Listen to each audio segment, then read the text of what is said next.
একটা মেয়ে আমাকে বললো আই লাভ ইউ হুজুর। আমি বললাম যে আই এম সরি।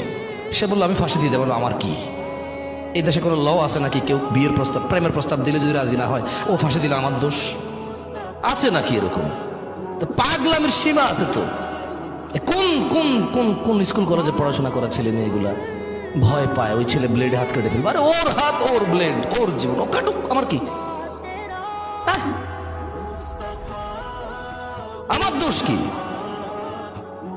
আমাকে একজনে বলবে যে আই লাভ ইউ, আমাকে বিয়ে করে ফেলতে হবে, নাহলে ও মরে যাবে, আমার দোষ। দেশের সরকারও তো এটাকে পাগল বলবে, ইসলাম তো এটাকে গুনায় ধরবে না। এটা ওর কাজের জন্য ও দায়ী, আমার কাজের জন্য আমি দায়ী।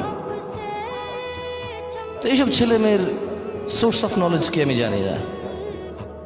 একজন বলল যে হুজুর আপনি যে বললেন তাহাজ্জুদের নামাজ পড়ে প্রেমিকা চাওয়া যাবে না, কিন্তু হাদিসে তো আছে নেককার স্ত্রীর জন্য তাহাজ্জুদের নামাজ পড়া যাবে। তা দেখছেন কি বাপরে বাপ, কি বড় আলেম।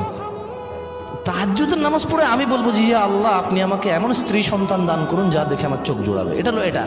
আর সে বলছে ইয়া আল্লাহ জরিনাকেই আমাকে দাও। তুই জরিনাকে চিনোস কেমনে? তোর যে ইসলাম তোরে শিখাইছে যে তাহাজ্জুদ পড়ে দোয়া করলে নেককার স্ত্রী পাওয়া যায়, ওই ইসলামকে তোর জরিনারে শিখাইছে, চিনাইছে? ওই ইসলাম তোর চকিনা চিনাইছে? ওই ইসলাম জানলে তো তুই জরিনা চকিনা চিনারই কথা না, বুঝাইতে পারে নাই। ইসলাম আমাকে শিখাইছে যদি আমি তাহাজ্জুদ পড়ি নেককার স্ত্রী পাবো দোয়া করলে। এই ইসলামই আমাকে এমন প্রোটোকল দিছে, কুল্লিল মুমিনিন, হে মুহাম্মদ সাল্লাল্লাহু আলাইহি ওয়াসাল্লাম মুমিন পুরুষকে বলেন ইয়াগুদ্দু আবসারহুম, এ জাতের চোখ নিম্নগামী করে, ওয়া ইয়াহফাযু ফুরুজাহুম, এবং তার লজ্জাস্থান হেফাজত করে। তো আমার চোখটা নিজে জরিনা কিরকম আমি তো চিনি না, তা আমি কেমনে তাহাজ্জুদে পড়বো? কল্পনা করে জরিনার ইয়া আল্লাহ এই মাইয়াটাই আমার লাগবে।